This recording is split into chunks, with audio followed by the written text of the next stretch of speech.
Literatura, etapa 1, Introducción a la literatura.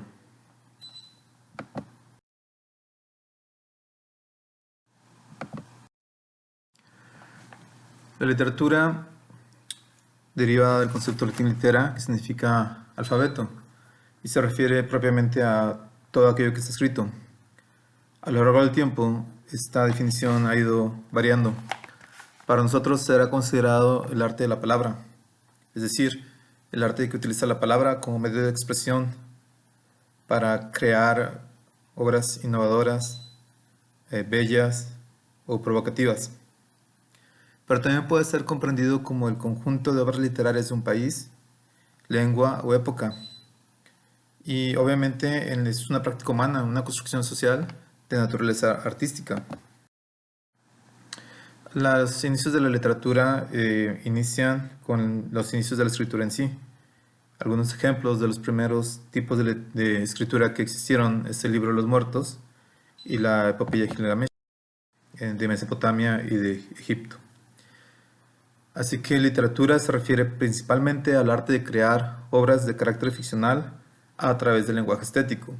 Esto quiere decir a través de una deformación del lenguaje, una distorsión del lenguaje que utilizamos a partir de figuras retóricas. El arte literario ha sido creado con el fin de transmitir belleza a través de la palabra, para que el lector goce con cada uno de los párrafos que va leyendo, en un principio. También intenta imitar o reflejar la naturaleza humana y la naturaleza de la sociedad humana. Pero en todo caso, se sirve de la innovación, de la creatividad, para volver pertinentes e importantes discursos que ya han sido dichos muchas veces. En esta función comunicativa, el emisor es el autor del texto literario, que utiliza un código específico, es decir, la lengua escrita, a través de un canal de comunicación, que en este caso es el libro o texto, ya sea impreso o digital, para enviar un mensaje, que es la obra literaria en sí, a un receptor, que sería el lector, en un determinado contexto, que generalmente será la ficción, aunque también puede ser la no ficción. Y este es un esquema de este modelo. Todos los textos cuentan con una intención comunicativa, los literarios y los no literarios. Este es el propósito, meta o finalidad con que por medio del acto comunicativo cosas. Además está la función estética, la cual se enfoca en la sensibilidad estética y social, que son claves iniciales para que el lector continúe la lectura a lo largo de todo el texto. Es decir, la obra literaria tiene que ser interesante, la obra literaria tiene que ser atractiva para ser leída y tiene que dar un discurso nuevo a cada generación con la que se encuentre. La utilización de recursos literarios, como las metáforas o los símiles, suelen ser elementos propios de innumerables obras, entre muchos otros recursos literarios, y son los medios en que, ya lo dijimos, deformamos o distorsionamos el lenguaje, en que lo creamos de manera nueva, interesante, provocativa, innovadora. Dentro de la función estética está la función poética, en la cual la literatura transmite afectos, sentimientos, emociones y, por supuesto, belleza. Y está la función social, que es la que transmite valores, conocimientos e ideas propias de una sociedad específica, etapa histórica o ideología. Algunos ejemplos de la función poética son los siguientes. Si la idea es hoy amaneció despejado, la expresión poética es hoy es una mañana radiante, sonriente y brillante, donde hay una prosopopeya, darle una personalidad a la mañana como si fuera una persona, el decir que es sonriente. Así estamos creando una nueva manera de decir un discurso pues muy dicho. Otro ejemplo es decir Esther se ve bien. Esa es la idea, y la expresión poética es Esther luce cual rosa de abril. La idea Tania ganó la carrera y ahí viene, tiene la expresión poética aquí viene nuestra invicta gacela. La intención comunicativa juega un papel relevante en la función poética, ya que intenta mandar también un sentimiento al receptor. Esto es como que algo muy mencionado en la cuestión de la literatura, la relación de la literatura con los sentimientos. Sin embargo, cabe señalar que puede haber literatura sin sentimientos, sin esta muestra de sentimientos, lo que no puede haber es literatura que evite la creatividad, la distorsión del lenguaje o la búsqueda de decir cosas provocativas o bellas. Así que digamos que el centro de la literatura es la parte estética, es la parte concerniente a la belleza. Medios de expresión literaria típicos son el verso, que es, por ejemplo, las líneas que componen un poema, aquellas líneas que se cortan en una parte sin llegar hasta el final. Y también está la prosa, que es el lenguaje que utiliza la comunidad a la que desea reflejar el autor en su obra, es decir, aquella que es un lenguaje cotidiano, un lenguaje normal, donde se completa todas las líneas y se sigue adelante generalmente. La prosa literaria también existe y puede ser poética, es decir, puede poseer ritmo o ser narrativa. Un ejemplo de prosa es el inicio del Aleph de Jorge Luis Borges. La candente mañana de febrero en que Beatriz Viterbo murió, después de una imperiosa agonía que no se rebajó un solo instante ni al sentimentalismo ni al miedo, noté que las carteleras de fierro de la Plaza Constitución habían renovado no sé qué aviso de cigarrillos rubios. El hecho me dolió, pues comprendí que el incesante y vasto universo ya se apartaba de ella, y que ese cambio era el primero de una serie infinita. Un ejemplo de verso, donde obviamente los verbos no llegan hasta el final de la línea, los versos no llegan hasta el final de la línea porque buscan contener casi siempre una métrica o imprimir cierta musicalidad, cierto ritmo al poema, es el siguiente. A un gato. No son más silenciosos los espejos ni más furtiva el alba aventurera. Eres, bajo la luna, esa pantera que nos es dado, divisar de lejos, por obra indescifrable de un decreto divino. Te buscamos vanamente, más remoto que el Ganges y el poniente. Tuya es la soledad, tuyo el secreto, tu lomo condescendiente la amorosa caricia de mi mano. Has admitido, desde esa eternidad que es olvido, el amor de la mano recelosa. En otro tiempo estás, eres el dueño de un ámbito cerrado como un sueño. Este también es un texto de Jorge Luis Borges. En nuestro libro, aquí en la parte de expresión o medios de expresión literaria, introducen el concepto de narrador, lo cual es interesante porque no necesariamente tiene que ver con lo anterior, pero vamos a verlo porque está en el libro. El narrador es obviamente una característica inherente o necesaria de un texto narrativo. El narrador es quien cuenta la historia, es esa voz que cuenta la historia. En los textos de ficción, el narrador es un personaje inventado por el autor, no es el autor. Y principalmente se divide en dos tipos. El narrador extradigético, que es aquel que está fuera de la historia, de ahí el término. Extra significa fuera, diégesis significa historia. Entonces es un narrador que no aparece como personaje en la historia. Y el otro tipo de narrador es el intradigético. El intra significa dentro, así que está dentro de la historia. Es un personaje de la historia que puede contar su propia historia, sería un narrador protagonista, o contar la historia de alguien más, y sería entonces un narrador testigo. Así que el narrador protagonista usa una primera persona, el narrador testigo por lo general usa una tercera persona primordialmente. Muchas veces también se liga al término de narrador extradigético el término narrador omnisciente, que es aquel narrador que lo sabe todo, porque muchas veces, sobre todo en la literatura del siglo XIX, principios del siglo XX, el narrador extragético solía ser omnisciente. Aquí también hay ejemplos de narradores. Por ejemplo, este es un extracto, un fragmento de Pedro Páramo de Juan Rulfo. Allá afuera debe estar variando el tiempo. Mi madre me decía que en cuanto comenzaba a llover, todo se llenaba de luces y del olor verde de los retoños. Me contaba cómo llegaba la marea de las nubes, cómo se echaban sobre la tierra y la descomponían cambiándole los colores.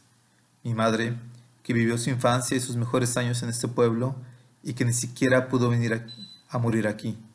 Hasta para eso me mandó a mí en su lugar.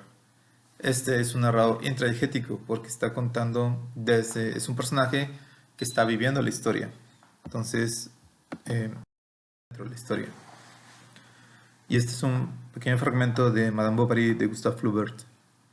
Emma no dormía, fingía dormir, y mientras él acababa por adormecerse a su lado, ella se entregaba a 1000 otras ensoñaciones. Desde hacía 8 días se sentía arrastrada, como por 4 caballos al galope hacia un país desconocido del que no regresaría nunca. Aquí se utiliza un narrador extradigético porque está contando la historia de un hombre y de Emma, y el narrador no aparece dentro de la historia. De ahí que sea extradigético. El siguiente tema es el texto literario. Y bueno, básicamente hablamos que hay diferentes tipos textuales que pueden utilizarse en los textos literarios, dependiendo de los autores y de los lectores en cierto sentido. Está el texto expositivo, que informa de manera objetiva un hecho o suceso, explican ideas, procesos y conceptos, suelen ser textos de no ficción, y están además los textos literarios en sí, que son de carácter ficcional comúnmente.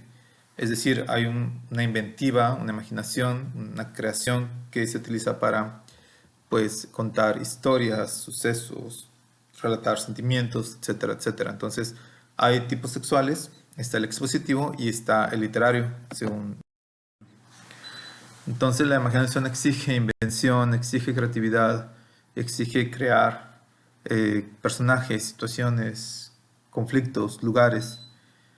Y la literatura, entonces, es la interpretación que hace el autor de la realidad que le toca vivir. Aunque parezca muy alejada de nuestra realidad, siempre esas realidades alternativas reflejan nuestro mundo propio, y de ahí que sean tan importantes. El lenguaje literario utiliza palabras poco comunes, dice el libro. Yo no sé si esto sea cierto, pero lo que sí es que los utiliza en contextos diferentes a lo cotidiano. Les da otra significación o les da un uso diferente. De ahí que el lenguaje figurado, las figuras retóricas, es esta parte del lenguaje que dijimos ya anteriormente, se utiliza para, pues, explicar de manera diferente el discurso, para crear nuevas maneras de decir las cosas. Y hay diferentes tipos de figuras retóricas, por ejemplo las metáforas, que es cuando utilizamos una palabra que es análoga a otra y que digamos que puede ser intercambiable en ese sentido. Está el hiperbatón, que es la modificación del orden sintáctico de una oración. Está la elipsis, que es cuando eliminamos una parte de la oración y como quiera el texto tiene sentido. Está la hipérbole, que es una exageración.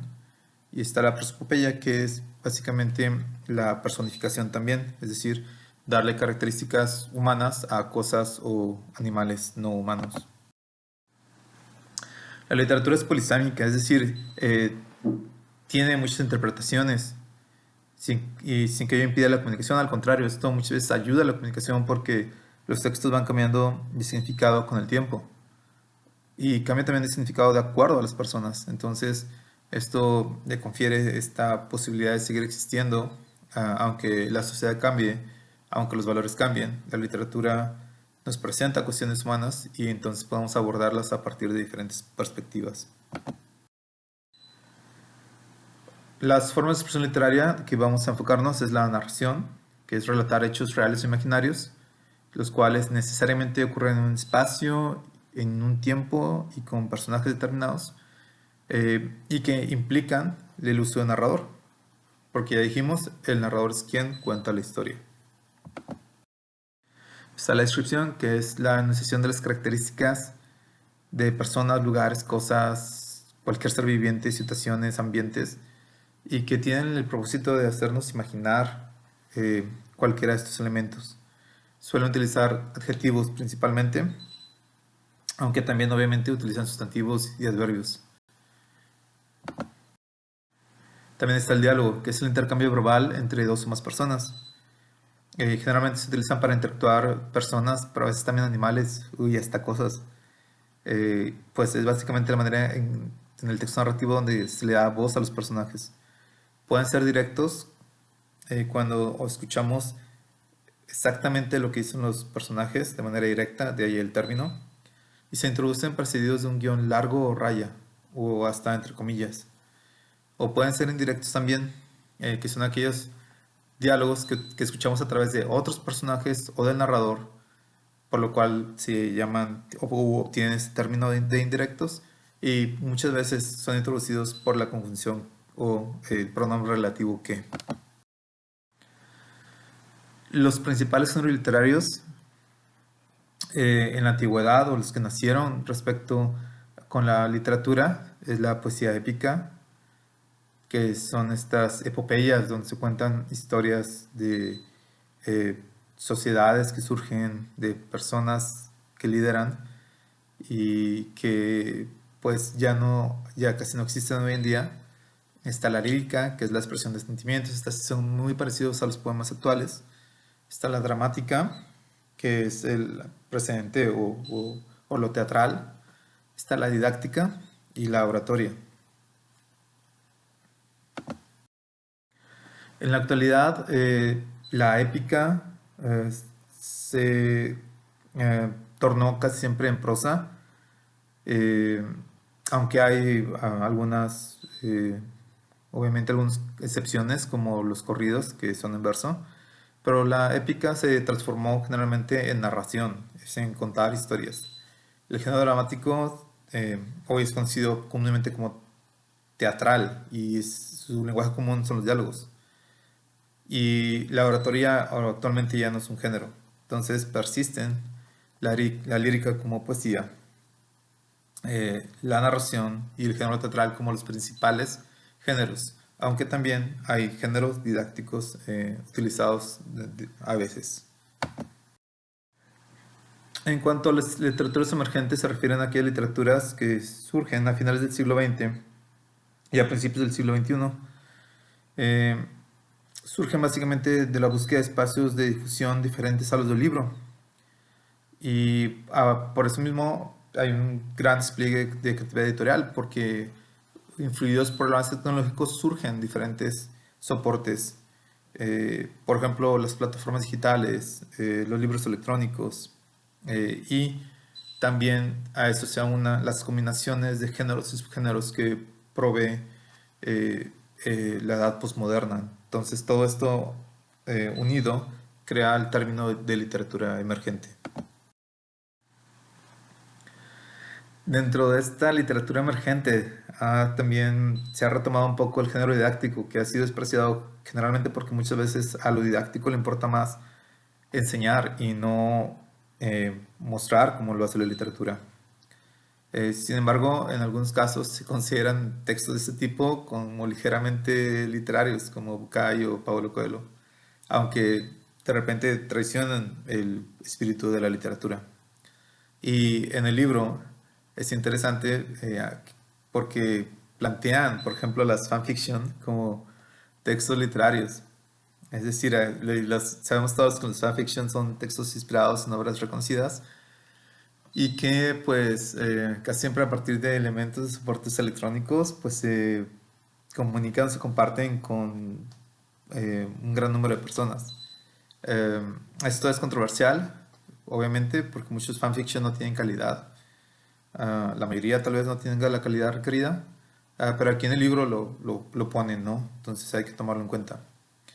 Otras obras que se están aunando a los géneros tradicionales es el anime, aunque no sea eh, escrito, aunque sea visual.